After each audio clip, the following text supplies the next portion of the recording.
샬롬, 말씀과 함께 새로운 날 시작합니다. 기도할게요. 사랑하는 주님, 오늘도 하나님의 말씀 앞에서 말씀의 생명력을 누리며 또 생명력으로 일어나는 은혜의 시간 갖기를 원합니다. 말씀 가운데 우리를 만나주시고 또 우리의 연약함을 만져주시옵소서. 예수님의 이름으로 기도합니다. 아멘. 아멘. 우리가 흔히 가성비 이런 말 하잖아요. 이게 가격 대비 성능 진짜 좋은 가성비 좋은 물건 많이 찾으시죠. 일을 할 때는 효율적인가 우리 이런 거 굉장히 따지잖아요. 그래서 신앙도 그렇게 생각해 볼 수가 있어요. 이만큼 헌신하면 이 정도 가성비 나와야 돼. 가성비란 표현 쓰지 않지만 열매를 기대하죠. 또 이 정도 시간, 돈, 에너지를 쓰면 저건 너무 낭비 아니야? 이런 평가를 할 수도 있죠. 누가 봐도 손해가 되는 것 같은 헌신, 좀 과하다 이런 헌신을 우리는 이렇게 평가하는데 그럼 예수님은 어떻게 보실까요? 오늘 본문에 누군가는 낭비라고 부르는 것을 예수님은 또 다른 의미로 말씀하시거든요. 본문의 얘기를 잘 들으시며 뭐라고 말씀하시는지 한번 들어보십시오.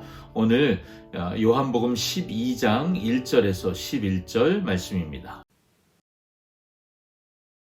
제12장 유월절 엿새 전에 예수께서 베다니에 이르시니 이곳은 예수께서 죽은 자 가운데서 살리신 나사로가 있는 곳이라. 거기서 예수를 위하여 잔치할세 마르다는 일을 하고 나사로는 예수와 함께 앉은 자 중에 있더라. 마리아는 지극히 비싼 향유 곧 순전한 나드 한 근을 가져다가 예수의 발에 붓고 자기 머리털로 그의 발을 닦으니 향유 냄새가 집에 가득하더라. 제자 중 하나로서 예수를 잡아줄 가룟 유다가 말하되 이 향유를 어찌하여 300데나리온에 팔아 가난한 자들에게 주지 아니하였느냐. 이렇게 말함은 가난한 자들을 생각함이 아니요 그는 도둑이라. 돈꾀를 맞고 거기 넣는 것을 훔쳐가미러라. 그를 가만두어 나의 장래할 날을 위하여 그것을 간직하게 하라. 가난한 자들은 항상 너희와 함께 있거니와 나는 항상 있지 아니하리라. 유대인의 큰 무리가 예수께서 여기 계신 줄을 알고 오니 이는 예수만 보기 위함이 아니요 죽은 자 가운데서 살리신 나사로도 보려 함이러라. 대제사장들이 나사로까지 죽이려고 모의하니 나사로 때문에 많은 유대인이 가서 예수를 믿음이러라. 아멘. 유월절 엿새 전이라고 시점이 정해져 있죠. 유월절은 언제죠? 예수님이 이제 십자가에 달리실 그날이에요. 그날이 바로 코앞에 있는 한 시점에 예수님이 십자가에서 죽으실 그 예루살렘에서 얼마 떨어지지 않은 베다니라고 하는 곳에 오셨습니다. 그곳에서 잔치가 벌어졌죠. 왜요? 죽은 나사로가 살아 돌아왔기 때문입니다. 그래서 예수님과 지금 한 식탁에 죽었던 나사로가 같이 앉아 있습니다. 기쁨이 넘치는 잔치가 시작되는 거죠. 그때 마리아가 돌발 행동을 합니다. 3절 지극히 비싼 향유 곧 순전한 나드 한 근을 300g이 조금 넘는 거예요. 가져다가 예수님의 발에 붓고 머리털로 닦았다 3절에 말하고 있잖아요. 나드는 나는 곳이 저 히말라야 근처의 고원에서만 자라는 그런 식물에서 추출하는 거랍니다. 그리고 여러분 팔레스타인까지 히말라야에서 팔레스타인이 얼마나 멉니까? 그러니까 먼 거리를 온 만큼 수송비랑 모든 게 비싸게 붙겠죠. 그러니까 진짜 비쌌다는 거예요. 5절에 유다가 300데나리온이라고 평가하는데 한 데나리온이 노동자의 하루 품삯이라고 알려져 있어요. 그렇다면 거의 1년치 수입 정도 되는 우리로 치면 한 4천만 원, 5천만 원가량 되는 뭐 그런 엄청 비싼 향유를 지금 가져온 거예요. 마리아의 결혼 지참금이라고 해도 굉장히 큰 그때 당시만 해도 상상할 수 없는 일입니다. 자, 그리고 이걸 조금 덜어서 그래서 향기만 낸 것이 아니라 아낌없이 부었습니다. 그리고 여인의 자존심인 머리털로 발을 닦았습니다. 유대인인 여인이 공적인 자리에서 머리를 풀어 헤친다. 이건 사회적으로 매우 파격적인 행동이었다고 합니다. 마리아는 체면도 내려놓고 관습도 내려놓고 사회적인 시선도 아랑곳하지 않고 이 일을 하고 있는 거예요. 여러분, 사랑이, 예수님을 향한 사랑이 관습도 체면도 뛰어넘게 하는 것을 우리가 지금 보는 거죠. 이것은 계산하지 않는 사랑이고 거룩한 낭비라고 할 수 있습니다. 나사로 오라버니를 살려주신 그 은혜를 생각하면 마리아에게 그 사랑은 너무 커서 그래서 자신의 전부를 드려도 아깝지 않았다. 이렇게 말할 수 있죠. 그 헌신으로 인해서 향유 냄새가 온 집안에 가득했다. 그랬겠죠? 성경이 그렇게 말하잖아요. 자, 이 아름다운 향기가 가득한 곳에서 인상 찌푸리는 한 사람, 가룟 유다입니다. 5절에 어찌하여 이것을 300데나리온에 팔아 가난한 자들에게 주지 않았느냐. 말은 그럴듯하죠. 합리적입니다. 정의로워 보입니다. 하지만 성경은 그의 속마음을 폭로하잖아요. 6절에 그는 도둑이라 돈꾀를 맞고 훔쳐감 일어나.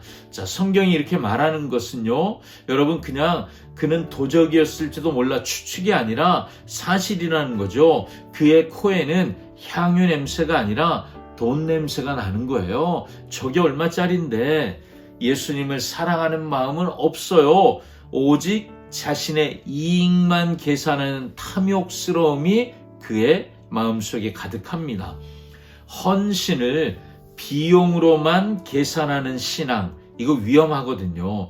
그걸 계산해요. 이거 위험하죠. 경건한 언어로 말하고 있어요. 가난한 자들에게 주지 않은 경건한 언어잖아요. 그런데 거기에 포장되어 있는 게 있죠. 속 깊은 곳에 탐욕이 숨어 있습니다. 이것이 유다의 진짜 모습이죠. 유다의 가난한 자 타령은 진짜 연민이 아니라 자기 주머니를 채우기 위한 핑계일 뿐입니다. 예수님이 7절 이하에 마리아를 변호하기 시작하시죠. 그를 가만두어라. 그리고 놀라운 해석을 하세요. 7절에 나의 장례할 날을 위하여 그것을 간직하게 하라. 예수님이 지금 나사로가 살아 돌아온 걸 기념하는 흥겨운 잔치판에 예수님이 장례를 말씀하기 시작하시는 거예요. 마리아가 예수님의 죽음을 알고 그랬는지 이건 확실하지 않아요. 우리는 알 수 없죠. 하지만 예수님은 마리아의 헌신을 예수님 당신의 장례 준비로 받아주셨습니다.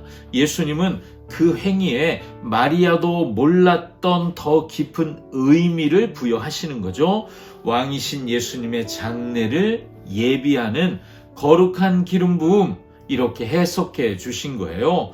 유다는 돈으로 계산했지만 예수님은 구속사의 의미로 해석하셨습니다. 한편 대제사장들은요, 나사로 때문에 예수를 따르고 믿는 자가 많아지기 시작하니까 10절 나사로까지 죽이려고 모의합니다. 나사로의 존재 자체가 예수님의 행하신 일, 더 나아가 예수님의 메시아됨을 증거하잖아요. 사람들은 예수님뿐만 아니라 이제는 나사로도 보려고 찾아오기 시작합니다. 죽었다가 살아난 사람이 걸어다니고 있어요. 이거 구경거리잖아요. 이보다 강력한 증거가 어디 있겠어요. 생명의 잔치 자리에서 이 바리새인들은, 대제사장들은 죽음의 냄새를 쫙 풍기고 있습니다. 자, 이 말씀을 요한복음의 독자들이 읽고 있잖아요. 뭘 의미할까요? 첫 번째, 너희의 삶 자체가 나사로다. 이 말씀 아니었을까요?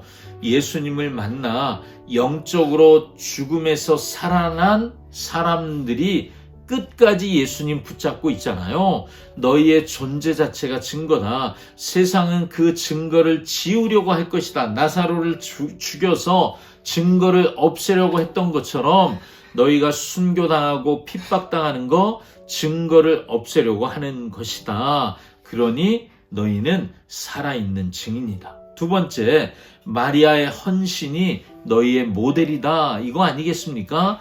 세상의 계산법은 낭비라고 말하지만 예수님을 향한 그 아낌없는 사랑은 낭비가 아니라는 거죠. 너희가 핍박당하면서 잃어버린 것들, 재산도 잃어버렸죠. 사회적인 지위도 잃어버렸죠. 그리고 가족들과의 관계도 다 잃어버렸습니다. 그런데 그것이 주님 발에 부어진 향유와 같은 거룩한 것이다. 주님은 그것을 받으시고 너희의 순종의 향기가 온 세상에 퍼지게 할 것이다.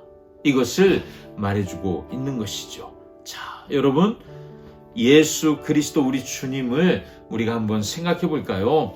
한쪽에는 나사로, 죽음에서 돌아온 나사로가 앉아 있습니다. 그리고 다른 한쪽에는 죽음을 향해 묵묵히 가까이 엿새 후에 죽음을 향해 가고 계시는 예수님이 계십니다. 두 사람이 나란히 지금 앉아있는 잔치이잖아요. 여러분, 예수님은 선한 목자, 그래서 생명을 내어놓으려고 지금 죽음의 길을 걸어가시는 중이십니다. 그리고 대제사장들은 나사로까지 죽이고 싶어 합니다. 나사로를 살리신 분이 계신데 죽이고 싶어 해요. 증거를 없애고 싶어 하시는데, 없애하고 싶어 하는데 증거를 만드신 분은 지워버릴 수가 없죠. 어둠은 아무리 발버둥 쳐도 빛을 이길 수 없습니다. 오늘 묵상을 마무리하며 질문을 던져보죠. 나의 가장 값진 것을 주님께 드리고 있으십니까? 마리아는 최고의 것을 내놓았습니다. 왜요? 오빠를 살려주신 분이잖아요. 죽음에서 건져주신 은혜를 알잖아요. 은혜를 깊이 아는 사람은 계산하지 않습니다. 아낌없이 쏟아붓죠. 나의 헌신의 크기가 작다고 느껴지신다면 혹시 내가 받은 은혜에 대한 인식이 작은 것 아닌지 확인해 볼 필요가 있겠죠. 두 번째, 경건의 말 뒤에 숨겨진 동기를 점검해야 한다는 것입니다. 하나님의 뜻입니다. 이렇게 말하고 하는 일들 있잖아요. 지혜로운 판단이라는 말로 믿음의 모험을 회피할 수도 있잖아요. 균형을 갖춰야죠. 이 말로 헌신을 피할 수도 있잖아요. 여러분, 경건한 언어가 가면을 쓰게 만들 수도 있다는 거죠. 오늘 내 삶에서는 어떤 냄새가 납니까? 유다처럼 계산기 두드리는 돈 냄새가 납니까? 아니면 대제사장들처럼 죽이려고 하는 죽음의 악취가 납니까? 우리에게서 마리아와 같은 향유 냄새가 나게 되기를 축복합니다. 아멘. 기도하죠.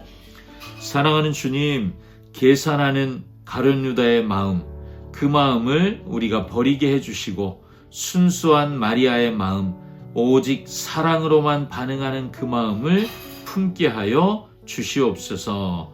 세상 사람들은 낭비라고 하여도 주님은 기뻐 받으시는 향기로운 재물, 소중한 옥합을 깨트리는 용기가 우리에게 있게 하여 주시옵소서. 예수님의 이름으로 기도합니다. 아멘. 아멘. 여러분이 바로 향기로운 옥합입니다. 샬롬.